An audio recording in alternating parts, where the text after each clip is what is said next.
ಭತ್ತದ ಮೊದಲು ಹೋಗ್ಲಾ ರೈತ ಬಾಂಧವರೇ, ಭಾರತ ದೇಶದಲ್ಲಿ ಈಗ ಎಲ್ಲೆಡೆ ಭತ್ತದ ನಾಟಿ ಕಾರ್ಯ ಮುಗಿದಿದೆ. ಈಗ ಪ್ರತಿಯೊಬ್ಬ ರೈತನಲ್ಲೂ ಒಂದೇ ಪ್ರಶ್ನೆ ಇದೆ: ಭತ್ತಕ್ಕೆ ಮೊದಲ ಗೊಬ್ಬರವನ್ನ ಯಾವಾಗ, ಹೇಗೆ ಮತ್ತು ಯಾವ ಗೊಬ್ಬರವನ್ನ ಬೆರೆಸಿ ನೀಡಬೇಕು? ಈ ಪ್ರಶ್ನೆ ಬಹಳ ಮುಖ್ಯವಾಗಿದೆ. ಏಕೆಂದರೆ ಭತ್ತದ ಸಂಪೂರ್ಣ ಇಳುವರಿಯು ಕೇವಲ ಭತ್ತದ ಮೊದಲ ಗೊಬ್ಬರದ ಮೇಲೆ ನಿರ್ಧರಿತವಾಗ್ತದೆ.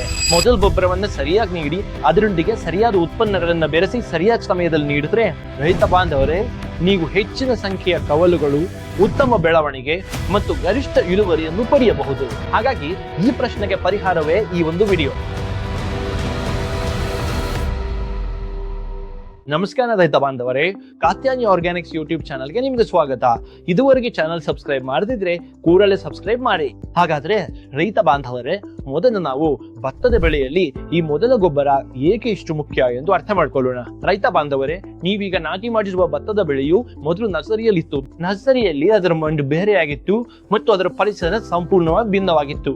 ಅಲ್ಲಿಂದ ನಾವು ನಾಟಿ ಮಾಡಿ ಹೊಸ ಹೊಲದಲ್ಲಿ ಇದನ್ನು ಹಚ್ಚಿದ್ದೇವೆ. ಈಗ ರೈತ ಬಾಂಧವರೇ, ಭತ್ತದ ಸಸಿಗಳು ನಾಟಿ ಮಾಡಿದ ನಂತರದ ಆಘಾತದಲ್ಲಿ ಇರ್ತವೆ ಮತ್ತು ಈ ನಾಟಿ ಆಘಾತದಿಂದ ನಿಧಾನವಾಗಿ ಹೊರಬರಲು 20ರಿಂದ 25 ದಿನಗಳಾಗ್ತವೆ ಮತ್ತು ಈ 25ರಿಂದ 40 ದಿನಗಳ ಅವಧಿ ರೈತ ಬಾಂಧವರೇ, ಆ ಸಮಯದಲ್ಲಿ ಬೇರುಗಳ ಬೆಳವಣಿಗೆ ಚೆನ್ನಾಗಿರುತ್ತದೆ ಮತ್ತು ಹೆಚ್ಚಿನ ಕವಲುಗಳು ಬರುವ ಸಮಯವಾಗಿರುತ್ತದೆ. ಇದೇ ಸಮಯದಲ್ಲಿ ರೈತ ಬಾಂಧವರೇ, ನೀವು ಮೊದಲ ಗೊಬ್ಬರವನ್ನು ಸರಿಯಾದ ರೀತಿಯಲ್ಲಿ ನೀಡಿದರೆ ಆಗ ಮೊದಲಿಗೆ ಉತ್ತಮವಾದ ಬೆಳವಣಿಗೆ ಕಂಡು ಬರುತ್ತದೆ. ರೈತ ಬಾಂಧವರೇ, ನಿಮ್ಮ ಬೆಳೆಯಲ್ಲಿ 10 ಕವಲುಗಳು ಬರುತ್ತವೆಯೇ ಅಥವಾ 100 ಕವಲುಗಳು ಬರುತ್ತವೆಯೇ ಎಂದು ಈ ಗೊಬ್ಬರವೇ ನಿರ್ಧರಿಸುತ್ತದೆ. ಮತ್ತು ಇದರೊಂದಿಗೆ ರೈತ ಬಾಂಧವರೇ, ಹೆಚ್ಚಿನ ಕವಲುಗಳು ಬಂದಂತೆಲ್ಲ ಹೆಚ್ಚಿನ ಬೆಳವಣಿಗೆಯು ಕಂಡು ಬರುತ್ತದೆ ಮತ್ತು ನಿಮ್ಮ ಭತ್ತದ ಗಿಡದಿಂದ ಎಷ್ಟು ತೆನೆಗಳು ಬರ್ತವೆ ಎಂಬುದು ಇದರ ಮೇಲೆ ನಿರ್ಧರಿತವಾಗುತ್ತದೆ. ಹೆಚ್ಚಿನ ತೆನೆಗಳು ಬಂದರೆ ನಾವು ಭತ್ತದ ಬೆಳೆಯಲ್ಲಿ ಹೆಚ್ಚಿನ ಇಳುವರಿಯನ್ನು ಪಡೆಯಬಹುದು ಎಂದರ್ಥ. ಅದಕ್ಕಾಗಿ ರೈತ ಬಾಂಧವರೇ, ಭತ್ತಕ್ಕೆ ನೀಡುವ ಮೊದಲ ಗೊಬ್ಬರ ಇಷ್ಟು ಮುಖ್ಯವಾಗಿರುತ್ತೆ. ಹಾಗಾಗಿ ರೈತ ಬಾಂಧವರೇ, ಈ ವಿಡಿಯೋದಲ್ಲಿ ನಾವು ಕೆಲವು ಬೋನಸ್ ಅಂಶಗಳನ್ನು ಸಹ ತಿಳಿಸಿದ್ದೇವೆ. ಕೊನೆಯಲ್ಲಿ ನಾವು ತಿಳಿಸುವ 3 ಗೊಬ್ಬರಗಳು ಈ ವಿಡಿಯೋಗೆ ಬಹಳ ಮುಖ್ಯವಾಗಿವೆ. ಹಾಗಾಗಿ ವಿಡಿಯೋವನ್ನು ಕೊನೆಯವರೆಗೂ ನೋಡಿ. ನಾನು ಒಂದೊಂದಾಗಿ ಗೊಬ್ಬರಗಳ ಬಗ್ಗೆ ತಿಳಿಸ್ತೇನೆ ಮತ್ತು ಎಲ್ಲವನ್ನು ಚೆನ್ನಾಗಿ ಅರ್ಥ ಮಾಡ್ಕೊಳ್ಳಿ. ಹಾಗಾದ್ರೆ ಮೊದಲ ಗೊಬ್ಬರವೆಂದರೆ ರೈತ ಬಾಂಧವರೇ, ಯೂರಿಯಾ. ಈ ಹಂತದಲ್ಲಿ ನಾವು ಯೂರಿಯಾವನ್ನ ಏಕೆ ನೀಡಬೇಕು? ನಾವು ಮೊದಲು ಮಾತಾಡಿದಂತೆ ಸಸಿಗಳು ನಾಟಿ ಆಘಾತದಲ್ಲಿದ್ವು. ನಾಟಿ ಆಘಾತದಿಂದ ಹೊರಬಂದು ರೈತ ಬಾಂಧವರೇ, ಈಗ ಸಸಿಗಳು ಸಕ್ರಿಯ ಕವಲು ಒಡೆಯುವ ಹಂತಕ್ಕೆ ಬರ್ತವೆ. ಸಕ್ರಿಯ ಕವಲು ಒಡೆಯುವ ಹಂತ ಎಂದರೆ ಉತ್ತಮವಾಗಿ ಕವಲುಗಳು ಬರುವ ಹಂತ. ಈ ಕವಲುಗಳು ಬರಲು ರೈತ ಬಾಂಧವರೇ, ಗಿಡದ ಎಲೆಗಳು ಚೆನ್ನಾಗಿ ಹಸಿರು ಬಣ್ಣದಲ್ಲಿ ಇರಬೇಕು. ಆ ಹಸಿರು ಬಣ್ಣವನ್ನ ಕಾಪಾಡುವ ಕೆಲಸವನ್ನ ಈ ಸಾರಜನಕ ಮಾಡ್ತದೆ. ಜೊತೆಗೆ ರೈತ ಬಾಂಧವರೇ, ಸಾರಜನಕದಿಂದಾಗಿ ಕವಲುಗಳ ಸಂಖ್ಯೆಯನ್ನು ಹೆಚ್ಚಿಸುವ ಕೆಲಸವನ್ನು ಸಾರಜನಕ ಮಾಡುತ್ತದೆ. ಅಲ್ಲದೆ ರೈತ ಬಾಂಧವರೇ, ಕಾಂಡವನ್ನ ಗಟ್ಟಿಯಾಗಿಡಲು ಸಹ ಈ ಸಾರಜನಕವೇ ಕೆಲಸ ಮಾಡ್ತದೆ. ಅದಕ್ಕಾಗಿಯೇ ಪ್ರತಿಯೊಬ್ಬ ರೈತರು ಭತ್ತದ ಬೆಳೆಯಲ್ಲಿ ಆರಂಭದಲ್ಲೇ ಯೂರಿಯಾವನ್ನು ನೀಡಿದ್ದಾರೆ. ಆದರೆ ರೈತ ಬಾಂಧವರೇ, ಇಲ್ಲಿ ಮುಖ್ಯ ವಿಷಯವೆಂದರೆ ಯೂರಿಯಾವನ್ನು ಎಷ್ಟು ಪ್ರಮಾಣದಲ್ಲಿ ನೀಡಬೇಕು. ಪ್ರತಿಯೊಬ್ಬ ರೈತರು ಮಾಡುವ ಒಂದು ತಪ್ಪೆಂದ್ರೆ ಯೂರಿಯಾದ ಸಂಪೂರ್ಣ ಪ್ರಮಾಣವನ್ನ ಆರಂಭದಲ್ಲೇ ನೀಡಿಬಿಡ್ತಾರೆ. ರೈತರು ಮಾಡೋ ಅದೇ ಒಂದು ತಪ್ಪು. ಹಾಗಾಗಿ ನೀವು ಯೂರಿಯಾನ ಏನ್ ಮಾಡಬೇಕು, 3 ಕಂತುಗಳಲ್ಲಿ ವಿಂಗಡಿಸಬೇಕು. ಅದರ ಮೊದಲ ಭಾಗವನ್ನು ರೈತ ಬಾಂಧವರೇ, ನಾವೀಗ ಮೊದಲು ಗೊಬ್ಬರದೊಂದಿಗೆ ನೀಡ್ತಿದ್ದೇವೆ. ಹಾಗಾಗಿ ಯೂರಿಯಾವನ್ನ ರೈತ ಬಾಂಧವರೇ, ನಾವು ಯಾವಾಗ್ಲೂ 3 ಭಾಗಗಳಾಗಿ ವಿಂಗಡಿಸಬೇಕು. ಆರಂಭದಲ್ಲೇ DAP ನೀಡಿದ್ರೆ DAPಯ ಮೊದಲ ಭಾಗ ಈಗಾಗಲೇ ಹೋಗಿದೆ. ಈಗ 2ನೇ ಭಾಗ ರೈತ ಬಾಂಧವರೇ, ನಮ್ಮ ಮೊದಲ ಗೊಬ್ಬರದಲ್ಲಿ ಬರ್ತದೆ. ಅದ 25 ಕಿಲೋದಿಂದ 27 ಕಿಲೋವರೆಗೆ ನೀವು ಮೊದಲ ಗೊಬ್ಬರದಲ್ಲಿ ಈಗ ಯೂರಿಯಾ ನೀಡಬಹುದು ಮತ್ತು 3ನೇ ಭಾಗವನ್ನ ರೈತ ಬಾಂಧವರೇ ನಾವು ಮುಂದೆ ನೀಡಲಿದ್ದೇವೆ. ಅದರ ಬಗ್ಗೆ ಮುಂದಿನ ವಿಡಿಯೋಗಳಲ್ಲಿ ಮಾತಾಡೋಣ. ಹಾಗಾಗಿ ರೈತ ಬಾಂಧವರೇ, ಇದು ನಮ್ಮ ಮೊದಲ ಗೊಬ್ಬರದ ಮೊದಲ ಉತ್ಪನ್ನವಾಯಿತು. ಈಗ ಇದರೊಂದಿಗೆ ನಾವು 2ನೇ ಗೊಬ್ಬರವನ್ನು ಬೆರೆಸಬೇಕು.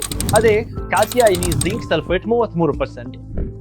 ಈ ಜಿಂಕ್ ಸಲ್ಫೇಟ್ ರೈತ ಬಾಂಧವರೇ, ನಮ್ಮ ಭಾರತ ದೇಶದ ಮಣ್ಣಿನಲ್ಲಿ ಜಿಂಕ್ ಕೊರತೆ ತುಂಬಾ ಹೆಚ್ಚಾಗಿರುತ್ತದೆ. ಇದರಿಂದಾಗಿ ಭತ್ತದ ಬೆಳೆಯಲ್ಲಿ ಆರಂಭದಿಂದಲೇ ಹಳದಿ ಬಣ್ಣ ಕಾಣಿಸಿಕೊಳ್ಳಲು ಪ್ರಾರಂಭಿಸುತ್ತದೆ. ಆರಂಭದಿಂದಲೇ ಹಳದಿ ಬಣ್ಣ ಬಂದರೆ ರೈತ ಬಾಂಧವರೇ, ಅದು ನೇರವಾಗಿ ಕವಲುಗಳ ಮೇಲೆ ಪರಿಣಾಮ ಬೀರುತ್ತೆ. ಆದ್ರಿಂದ ನಾವು ಜಿಂಕ್ ಅನ್ನು ಆರಂಭದಲ್ಲೇ ನೀಡಬೇಕು. ಅಥವಾ ಹಳದಿ ಬಣ್ಣ ಬರಲಿ ಬಿಡ್ಲಿ, ನೀವು ಭತ್ತಕ್ಕೆ ಜಿಂಕ್ ನೀಡಲೇಬೇಕು. ಕಾಯುತ್ತಾ ಕುಡಿತರೆ ರೈತ ಬಾಂಧವರೇ, ನಂತರ ಅದು ಕವಲುಗಳ ಮೇಲೆ ಪರಿಣಾಮ ಬೀರುತ್ತದೆ. ಕವಲುಗಳು ಕಡಿಮೆ ಆಗುತ್ತವೆ, ಚಿಗುರುವುದು ಕಡಿಮೆ ಆಗುತ್ತದೆ. ಇದರಿಂದ ಇಳುವರಿ ಮೇಲೆ ಪರಿಣಾಮ ಬೀರಬಹುದು. ಆದ್ದರಿಂದ ಆರಂಭದಲ್ಲೇ ಜಿಂಕ್ ಅನ್ನು ಖಂಡಿತವಾಗಿ ನೀಡಿ. ಜಿಂಕ್ ಪ್ರಮಾಣದ ಬಗ್ಗೆ ಹೇಳುವುದಾದ್ರೆ ರೈತ ಬಾಂಧವರೇ, ಪ್ರತಿ ಎಕರೆಗೆ 4 ಕಿಲೋದಿಂದ 5 ಕಿಲೋವರೆಗೆ ನೀಡಬೇಕು. ಈಗ ಇದರ ನಂತರ ಒಂದು ಮುಖ್ಯ ಗೊಬ್ಬರ ಬರ್ತದೆ ರೈತ ಬಾಂಧವರೇ. ಇದನ್ನು ಈಗ ಪ್ರತಿಯೊಬ್ಬ ರೈತರು ಪ್ರತಿ ಬೆಳೆಗೆ ನೀಡುತ್ತಿದ್ದಾರೆ. ಅದೇ Katyayani activated humic plus fulvic acid 98. ಈ ಹ್ಯೂಮಿಕ್ ಪ್ಲಸ್ ಫುಲ್ವಿಕ್ ಆಸಿಡ್ ಇದೆಯಲ್ಲ ರೈತ ಬಾಂಧವರೇ, ಇದು ಆರಂಭದಿಂದಲೇ ನಿಮ್ಮ ಭತ್ತದ ಗಿಡದ ಬಿಳಿ ಬೇರುಗಳ ಬೆಳವಣಿಗೆಯನ್ನು ಮೊದಲು ಹೆಚ್ಚಿಸುತ್ತೆ. ಬಿಳಿ ಬೇರುಗಳ ಬೆಳವಣಿಗೆ ಹೆಚ್ಚಾದ ತಕ್ಷಣ ರೈತ ಬಾಂಧವರೇ ಗಿಡದ ಪೋಷಕಾಂಶಗಳನ್ನು ಹೀರಿಕೊಳ್ಳುವ ಶಕ್ತಿ ಹೆಚ್ಚಾಗುತ್ತೆ. ಅಂದ್ರೆ ದೂರದವರೆಗೆ ಹರಡಿರುವ ಪೋಷಕಾಂಶಗಳನ್ನ ಗಿಡವು ಹೀರ್ಕೊಳ್ಳಲು ಈ ನಮ್ಮ ಹ್ಯೂಮಿಕ್ ಪ್ಲಸ್ ಫುಲ್ವಿಕ್ ಆಸಿಡ್ ಕೆಲಸ ಮಾಡ್ತದೆ. ಆದ್ರಿಂದ ರೈತ ಬಾಂಧವರೇ, ಭತ್ತದ ಬೆಳೆಯಲ್ಲಿ ಕವಲುಗಳು ಬರಬೇಕಾದ್ರೆ, ಬಿಳಿ ಬೇರುಗಳ ಬೆಳವಣಿಗೆ ಆಗ್ಬೇಕಾದ್ರೆ ಪ್ರತಿಯೊಬ್ಬ ರೈತರ ಮೊದಲ ಆಯ್ಕೆ Katyayani activated humic plus fulvic acid 98 ಆಗಿರ್ತವೆ. ಸಾಮಾನ್ಯ ಮಾರುಕಟ್ಟೆಯಲ್ಲಿ ಸಿಗುವ ಹ್ಯೂಮಿಕ್ ಆಸಿಡ್ ಗಳನ್ನ ರೈತ ಬಾಂಧವರೇ ಎಂದಿಗೂ ಬಳಸಬೇಡಿ. ಕೇವಲ Katyayani activated humic plus fulvic acid ಅನ್ನೇ ತೆಗೆದುಕೊಳ್ಳಿ. ಇದ್ರ ಬಗ್ಗೆ ನಾವು ಇನ್ನೂ ಅನೇಕ ವಿಷಯಗಳನ್ನು ವಿವರವಾಗಿ ಮಾತನಾಡಿದ್ದೇವೆ ರೈತ ಬಾಂಧವರೇ. ಅದರ ವಿಡಿಯೋ ನಿಮ್ಗೆ ಇಲ್ಲಿ ಸಿಗ್ತದೆ, ನೀವು ಅದನ್ನು ನೋಡಬಹುದು. ಹಾಗಾದ್ರೆ ಈಗ ಇದರ ಪ್ರಮಾಣದ ಬಗ್ಗೆ ಮಾತನಾಡುವುದಾದ್ರೆ ರೈತ ಬಾಂಧವರೇ, ಯೂರಿಯಾದೊಂದಿಗೆ ಬೆರೆಸಲು ನಾವು ಪ್ರತಿ ಎಕರೆಗೆ 2 ಕಿಲೋ ಬೆರೆಸಬೇಕಾಗ್ತದೆ. ಹಾಗಾಗಿ ಇದು 3ನೇ ಗೊಬ್ಬರವಾಯಿತು. ಈಗ 4ನೇ ಉತ್ಪನ್ನ ಬರ್ತದೆ ರೈತ ಬಾಂಧವರೇ. ಇದರೊಳಗೆ ಇದನ್ನು ಬೆರೆಸುವುದು ತುಂಬಾ ಮುಖ್ಯ ರೈತ ಬಾಂಧವರೇ. ಯಾಕೆಂದ್ರೆ ಭತ್ತದ ಗಿಡವು ಸಕ್ರಿಯ ಕವಲು ಹಂತಕ್ಕೆ ಬಂದ ತಕ್ಷಣ, ಅಂದ್ರೆ ಕವಲುಗಳು ಬರುವ ಹಂತಕ್ಕೆ ಬಂದಾಗ, ಆಗ ನಮ್ಮ ಗಿಡವು ಚೆನ್ನಾಗಿ ಹಚ್ಚಸಿರಾಗಿರ್ತದೆ ಮತ್ತು ದೂರದಿಂದ ನೋಡಲು ರೈತ ಬಾಂಧವರೇ ಬೆಳೆ ತುಂಬಾ ಸುಂದರವಾಗಿ ಕಾಣುತ್ತದೆ. ಹಾಗಾಗಿ ಅದೇ ಸಮಯದಲ್ಲಿ ರೈತ ಬಾಂಧವರೇ ಕೀಟಗಳ ಬಾಧೆ ಪ್ರಾರಂಭವಾಗ್ತದೆ. ಈ ಸಮಯದಲ್ಲಿ ಯಾವ ಕೀಟಗಳು ಹೆಚ್ಚು ಬರ್ತವೆ ರೈತ ಬಾಂಧವರೇ? ಒಂದು ಕಾಂಡ ಕೊರಕ, ಇನ್ನೊಂದು ಎಲೆ ಸುರುಳಿ ಕೀಟ. ಈ 2 ಕೀಟಗಳು ರೈತ ಬಾಂಧವರೇ ಒಳಗಿನಿಂದ ಟೊಳ್ಳು ಮಾಡ್ತವೆ ಮತ್ತು ಇಡೀ ಗಿಡವನ್ನ ಒಂದೇ ಬಾರಿಗೆ ಪೂರ್ತಿಯಾಗಿ ಒಣಗಿಸ್ಬಿಡುತ್ತವೆ ರೈತ ಬಾಂಧವರೇ. ಇದರಿಂದಾಗಿ ಗಿಡದ ಮೇಲೂ ಪರಿಣಾಮ ಬೀರುತ್ತವೆ, ಜೊತೆಗೆ ಕವಲುಗಳ ಮೇಲೂ ಪರಿಣಾಮ ಬೀರುತ್ತದೆ. ಈ ಕೀಟಗಳಿಂದಾಗಿಯೇ ಆರಂಭದಲ್ಲಿ ಕಡಿಮೆ ಕವಲುಗಳು ಬರುತ್ತವೆ ರೈತ ಬಾಂಧವರೇ. ಕಡಿಮೆ ಕವಲುಗಳು ಬರಲು ಗೊಬ್ಬರ ಒಂದು ಕಾರಣವಾದರೆ, ಎರಡನೇದು ರೈತ ಬಾಂಧವರೇ ಕೀಟಗಳು. ಹಾಗಾಗಿ ಈ ಕೀಟಗಳನ್ನ ಆರಂಭದಿಂದಲೇ ನಿಯಂತ್ರಿಸಬೇಕು. ಅದಕ್ಕಾಗಿ ನಾವು ಕಾತ್ಯಾಯಿನಿ ಫ್ಯಾಂಟಾಸ್ಟಿಕ್ ಅನ್ನು ತೆಗೆದುಕೊಳ್ಳಬೇಕು ರೈತ ಬಾಂಧವರೇ. ಇದರಲ್ಲಿ ಕ್ಲೋರಾಂಟ್ರಾನಿಲಿಪ್ರೋಲ್ 0.4% GR ಟೆಕ್ನಿಕಲ್ ಹರಳುಗಳಿವೆ. ರೈತ ಬಾಂಧವರೇ, ಪ್ರತಿಯೊಬ್ಬ ರೈತರು ಭತ್ತದ ಬೆಳೆಗೆ ಮೊದಲ ಗೊಬ್ಬರದೊಂದಿಗೆ ಈ ಟೆಕ್ನಿಕಲ್ ಅನ್ನು ನೀಡುತ್ತಾರೆ. ನೀವು ಕೂಡ ನಿಮ್ಮ ಭತ್ತಕ್ಕೆ ನೀಡಿ. ಉತ್ತಮ ಗುಣಮಟ್ಟದ ಕಾತ್ಯಾಯಿನಿ ಫ್ಯಾಂಟಾಸ್ಟಿಕ್ ಅನ್ನು ಖಂಡಿತವಾಗಿ ಬಳಸಿ ರೈತ ಬಾಂಧವರೇ. ಈ ಕೀಟನಾಶಕವು ಸಿಸ್ಟಮಿಕ್ ಆಕ್ಷನ್ ಮೂಲಕ ಕೆಲಸ ಮಾಡುವ ಕೀಟನಾಶಕವಾಗಿದೆ. ನೀವಿದನ್ನ ಭತ್ತದ ಬೆಳೆಗೆ ನೀಡಿದ ತಕ್ಷಣ ಬೇರುಗಳು ಇದನ್ನ ಬೇಗನೆ ಹೀರ್ಕೊಳ್ತವೆ ಮತ್ತು ಬೆಳೆಗೆ ಹಾನಿ ಮಾಡುವ ಕೀಟಗಳನ್ನ ತಕ್ಷಣವೇ ಕೊಳ್ಳುತ್ತವೆ ರೈತ ಬಾಂಧವರೇ. ಹಾಗಾಗಿ ರೈತ ಬಾಂಧವರೇ, ಇದು ನಮ್ಮ ಭತ್ತದ ಬೆಳೆಗೆ ಮೊದಲ ಗೊಬ್ಬರದ ಜೊತೆಗೆ ನೀಡಲೇಬೇಕಾದ ಮುಖ್ಯ ಉತ್ಪನ್ನವಾಗಿದೆ. ಇದರ ಹೊರತಾಗಿ ರೈತ ಬಾಂಧವರೇ, ನಾನು ಹೇಳುವ ಉಳಿದ ಗೊಬ್ಬರಗಳೆಲ್ಲವೂ ಬೋನಸ್ ಇದ್ದಂತೆ. ಈ ಗೊಬ್ಬರವನ್ನು ನೀವು ಖಂಡಿತವಾಗಿಯೂ ನೀಡಲೇಬೇಕು. ಅದರಲ್ಲಿ ಮೊದಲ ಬೋನಸ್ ಗೊಬ್ಬರವೆಂದರೆ ರೈತ ಬಾಂಧವರೇ ಕಾತ್ಯಾಯನಿಯ ಭೂಮಿರಾಜದಲ್ಲಿ ರೈತ ಬಾಂಧವರೇ ವ್ಯಾಮ್ ಇರುತ್ತದೆ. ಇದೊಂದು ಮೈಕೋರೈಸಾ ಆಗಿದೆ. ಮೈಕೋರೈಸರ್ ಕೆಲಸವೇನೆಂದರೆ ರೈತ ಬಾಂಧವರೇ, ಇದು ಮಣ್ಣಿನೊಳಗೆ ಸಂಪೂರ್ಣ ಸಂಬಂಧಗಳನ್ನ ಬಳಸ್ತದೆ. ಈ ಮೈಕೋರೈಸಾ ಇದೆಯಲ್ಲ ರೈತ ಬಾಂಧವರೇ, ಇದೊಂದು ಬಯೋ ಫರ್ಟಿಲೈಸರ್. ಇದರೊಳಗೆ ರೈತ ಬಾಂಧವರೇ ಜೈವಿಕ ಸ್ಪೋರ್ಟ್ಸ್ ಇರ್ತವೆ. ಈ ಸ್ಪೋರ್ ಏನ್ ಮಾಡ್ತದೆ ಅಂದ್ರೆ ರೈತ ಬಾಂಧವರೇ, ನೀವಿದನ್ನು ಭತ್ತದ ಬೆಳೆಗೆ ನೀಡಿದ ತಕ್ಷಣ ಇದು ನೇರವಾಗಿ ಭತ್ತದ ಬೇರುಗಳಿಗೆ ಹೋಗಿ ಬೇರಿನೊಂದಿಗೆ ನೇರ ಸಂಬಂಧ ಬೆಳೆಸುತ್ತದೆ. ಅಂದ್ರೆ ಬೇರಿನೊಂದಿಗೆ ಸೇರಿಕೊಳ್ಳುತ್ತದೆ. ಇದು ಒಮ್ಮೆ ಬೇರಿನೊಂದಿಗೆ ಸೇರಿದ್ರೆ ರೈತ ಬಾಂಧವರೇ, ನಿಮ್ ಭತ್ತದ ಗಿಡದ ಬೇರುಗಳು ಎಷ್ಟು ಜಾಲವನ್ನು ನಿರ್ಮಿಸಲು ಸಾಧ್ಯವಿಲ್ಲವೋ ಅದಕ್ಕಿಂತ 10 ಪಟ್ಟು ಹೆಚ್ಚಿನ ಜಾಲವನ್ನ ರೈತ ಬಾಂಧವರೇ ಈ ಭೂಮಿ ರಾಜ್ಯದ ಮೈಕೋರೈಸರ್ ಸ್ಪೋರ್ಟ್ಸ್ ನಿರ್ಮಿಸುತ್ತವೆ. ಅದು ಎಷ್ಟು ಜಾಲವನ್ನು ನಿರ್ಮಿಸ್ತದೆಯೋ ರೈತ ಬಾಂಧವರೇ, ಈ ಜಾಲವು ಯಾವುದಕ್ಕೆ ಬಳಕೆ ಆಗುತ್ತದೆ? ಇದು ನಿಮ್ಮ ಪೋಷಕಾಂಶಗಳ ಹೀರಿಕೆಗೆ, ಅಂದ್ರೆ ಮಣ್ಣಿನಲ್ಲಿರುವ ನೈಟ್ರೋಜನ್, ಫಾಸ್ಫರಸ್, ಪೊಟ್ಯಾಶ್ ಮತ್ತು ಲಘು ಪೋಷಕಾಂಶಗಳಂತಹ ಎಲ್ಲಾ ಪೋಷಕಾಂಶಗಳನ್ನ ರೈತ ಬಾಂಧವರೇ ಆ ಜಾಲದ ಮೂಲಕ ದೂರದವರೆಗೆ ಹೋಗಿ ಗಿಡಕ್ಕೆ ತಲುಪಿಸ್ತದೆ.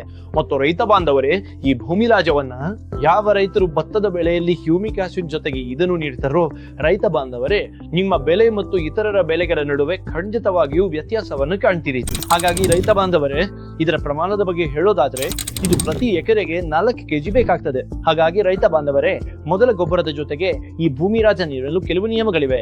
ಅದೇನೆಂದರೆ ರೈತ ಬಾಂಧವರೇ, ಇದರೊಳಗೆ ಜೀವಂತ ಮೈಕೋರೈಸರ್ ಸ್ಪೋರ್ಸ್ ಇರುತ್ತವೆ ಎಂದು ನಾವು ಮಾತನಾಡಿದ್ದೆವು. ಆದರೆ ರೈತ ಬಾಂಧವರೇ, ನೀವು ಇದನ್ನು ಯೂರಿಯಾ ಜೊತೆಗೆ ಬೆರೆಸಿದರೆ ಆ ಸ್ಪೋರ್ಗಳ ಸಂಖ್ಯೆ ಕಡಿಮೆ ಆಗಬಹುದು ರೈತ ಬಾಂಧವರೇ. ಆದ್ದರಿಂದ ನಿಮ್ಮ ಮೊದಲ ಗೊಬ್ಬರ ನೀಡಿದ ನಂತರ ಭೂಮಿ ರಾಜವನ್ನ ಪ್ರತ್ಯೇಕವಾಗಿ ನಿಮ್ಮ ಭತ್ತದ ಬೆಳೆಗೆ ಉದುರಿಸಬಹುದು. ಇದರಿಂದಾಗಿ ರೈತ ಬಾಂಧವರೇ, ನಿಮಗೆ ಉತ್ತಮ ಫಲಾಂಶಗಳು ಕಂಡುಬರುತ್ತವೆ. ನೀವು ಯೂರಿಯಾ ಜೊತೆಗೆ ನೀಡಬೇಕೆಂದಿದ್ರೆ ಮೊದಲ ಗೊಬ್ಬರವನ್ನು ಒಟ್ಟಿಗೆ ನೀಡುವಾಗ ರೈತ ಬಾಂಧವರೇ ತಕ್ಷಣವೇ ಬೆಳೆಸಿ ತಕ್ಷಣವೇ ಉದುರಿಸಬೇಕಾಗ್ತದೆ. ಆದರೂ ರೈತ ಬಾಂಧವರೇ, ಕೆಲವು ಸ್ಪೋರ್ಗಳು ಹಾನಿಯಾಗುವ ಸಾಧ್ಯತೆ ಇರ್ತದೆ. ಹಾಗಾಗಿ ಆ ವಿಷಯವನ್ನ ಗಮನಿಸಿ ನೀವು ನಿಮ್ಮ ಲಿಸ್ಕ್ ಮೇಲೆ ಈ ಭೂಮಿ ಲಾಜವನ್ನ ಮೊದಲ ಗೊಬ್ಬರದ ಜೊತೆಗೆ ಬೆರೆಸಿ ನೀಡಬಹುದು. ಇಲ್ಲದಿದ್ದರೆ ರೈತ ಬಾಂಧವರೇ ಪ್ರತ್ಯೇಕವಾಗಿ ಉದುರಿಸಿದರೆ ಇನ್ನು ಉತ್ತಮ ಫಲಾಂಶ ಬರುವ ಸಾಧ್ಯತೆ ಇರುತ್ತದೆ. ಈಗ ರೈತ ಬಾಂಧವರೇ ಕೊನೆ ಸಮಸ್ಯೆ ಮತ್ತು ಕೊನೆ ಗೊಬ್ಬರದ ಬಗ್ಗೆ ಮಾತಾಡೋಣ. ಇದು ಈ ವರ್ಷ ಅನೇಕ ಭತ್ತದ ಬೆಳೆಗಳಲ್ಲಿ ಕಂಡು ಬರ್ತಿದೆ, ಅದೇ ಐರನ್ ಕೊರತೆ. ಇದು ರೈತ ಬಾಂಧವರೇ ಜಿಂಕಿನಂತೆಯೇ ಗೆರಿದ ಎಲೆಗಳನ್ನ ಹಳದಿ ಮಾಡುತ್ತದೆ. ಆದ್ರೆ ರೈತ ಬಾಂಧವರೇ ಈ ಐರನ್ ಕೊರತೆಯು ಎಲೆಗಳನ್ನ ಹಳದಿ ಮಾಡುವುದರ ಜೊತೆಗೆ ಬಿಳಿ ಬಣ್ಣಕ್ಕೂ ತಿರುಗಿಸ್ತದೆ. ನೀವು ದೂರದಿಂದ ಗೆಲವನ್ನು ನೋಡಿದಾಗ ರೈತ ಬಾಂಧವರೇ ಎಲೆಗಳು ಬಿಳಿ ಬಣ್ಣದಲ್ಲಿ ಕಂಡ್ರೆ ಇದು ಐರನ್ ಕೊರತೆ ಎಂದು ನೀವು ಅರ್ಥ ಮಾಡ್ಕೊಳ್ಬಹುದು ರೈತ ಬಾಂಧವರೇ. ಹಾಗಾಗಿ ನಿಮ್ಮ ಬೆಳೆಯಲ್ಲಿ ಐರನ್ ಕೊರತೆ ಕಂಡು ಬಂದರೆ ರೈತ ಬಾಂಧವರೇ ನೀವು ಖಂಡಿತವಾಗಿಯೂ ಇದರೊಂದಿಗೆ ಫೆರಸ್ ಸಲ್ಫೇಟ್ ಬೆರೆಸಿ ಮೊದಲ ಗೊಬ್ಬರದ ಜೊತೆಗೆ ನೀಡಿ. ಇದರ ಪ್ರಮಾಣದ ಬಗ್ಗೆ ಹೇಳುವುದಾದ್ರೆ ರೈತ ಬಾಂಧವರೇ ನೀವು ಪ್ರತಿ ಎಕರೆಗೆ 8 ರಿಂದ 10 kgಯಷ್ಟು ಬೆರೆಸಿ ನೀಡಬಹುದು. ಆರಂಭದಲ್ಲಿ ಗಿಡಗಳಲ್ಲಿ ಕಬ್ಬಿಣದ ಕೊರತೆ ಕಂಡು ಬರದಿದ್ದರೆ ರೈತ ಬಾಂಧವರೇ ಮೊದಲ ಗೊಬ್ಬರದಲ್ಲಿ ಇದನ್ನು ನೀಡುವ ಅಗತ್ಯವಿಲ್ಲ. ನಂತರ ಬೇಕಿದ್ದರೆ ನಾವು 12% ಐರನ್ UDTA ಸಿಂಪಡಿಸುವ ಮೂಲಕ ಕಬ್ಬಿಣದ ಕೊರತೆಯನ್ನು ನೀಗಿಸಬಹುದು. ಹಾಗಾಗಿ ರೈತ ಬಾಂಧವರೇ ಇದು ಭತ್ತದ ಬೆಳೆಗೆ ನೀಡುವ ಮೊದಲ ಗೊಬ್ಬರದ ಬಗ್ಗೆ ಸಂಪೂರ್ಣ ಮಾಹಿತಿ. ರೈತ ಬಾಂಧವರೇ ಈ ಗೊಬ್ಬರವನ್ನು ನೀವು ಆರಂಭದ 20 ರಿಂದ 25 ದಿನಗಳಲ್ಲಿ ಖಂಡಿತವಾಗಿಯೂ ನೀಡಬೇಕು. ಇಲ್ಲೊಂದು ನಿಯಮವಿದೆ ರೈತ ಬಾಂಧವರೇ, ನೀವು ಗೊಬ್ಬರ ನೀಡುವಾಗ ಭತ್ತದ ಗದ್ದೆಯಿಂದ ಸಂಪೂರ್ಣ ನೀರನ್ನು ಹೊರಹಾಕಬೇಕು. ಆ ನಂತರವೇ ಈ ಗೊಬ್ಬರವನ್ನು ನೀಡಿ. 2 ರಿಂದ 3 ದಿನಗಳ ನಂತರ ರೈತ ಬಾಂಧವರೇ ಮತ್ತೆ ನೀರು ಹಾಯಿಸಿ. ನೀರು ಹೆಚ್ಚಾಗಿ ನಿಂತಿರುವಾಗ ನೀವು ಮೊದಲ ಗೊಬ್ಬರ ನೀಡಿದ್ರೆ ರೈತ ಬಾಂಧವರೇ ನೀವು ಅದನ್ನು ಬೆಳೆಗೆ ನೀಡುತ್ತಿಲ್ಲ, ಬದಲಾಗಿ ನೀರಿನಲ್ಲಿ ಬೆರೆಸ್ತಿದ್ದೀರಿ ಎಂದರ್ಥ. ನೀರಿನಲ್ಲಿ ಬೆರೆತರೆ ರೈತ ಬಾಂಧವರೇ ಗಿಡಗಳು ಅದನ್ನು ಹೀರ್ಕೊಳ್ಳಲು ಸಾಧ್ಯವಿಲ್ಲ. ಅದರಿಂದ ನೀರಿನ ಹೊರಹಾಕಿ ಮೊದಲ ಗೊಬ್ಬರ ನೀಡಿ. ಹಾಗಾಗಿ ರೈತ ಬಾಂಧವರೇ ಇದು ಮೊದಲ ಗೊಬ್ಬರದ ಬಗ್ಗೆ ಸಂಪೂರ್ಣ ಮಾಹಿತಿ. ಈ ವಿಡಿಯೋ ಹೇಗನ್ನಿಸ್ತು? ಇದರ ನಿಮಗೆ ಯಾವುದೇ ಅನುಮಾನ ಇದ್ರೂ ಖಂಡಿತವಾಗಿ ಕಮೆಂಟ್ ನಲ್ಲಿ ತಿಳಿಸಿ. ಮತ್ತು ಮುಂದೆ ಭತ್ತದ ಬೆಲೆಯಲ್ಲಿ ಇನ್ಯಾವ ಸಮಸ್ಯೆಗಳು ಎದುರಾಗ್ತಿವೆ, ನಾವು ಯಾವುದರ ಬಗ್ಗೆ ವಿಡಿಯೋ ಮಾಡಬೇಕು ಎಂಬುದನ್ನು ಖಂಡಿತ ಕಮೆಂಟ್ ಅಲ್ಲಿ ತಿಳಿಸಿ. ಧನ್ಯವಾದಗಳು.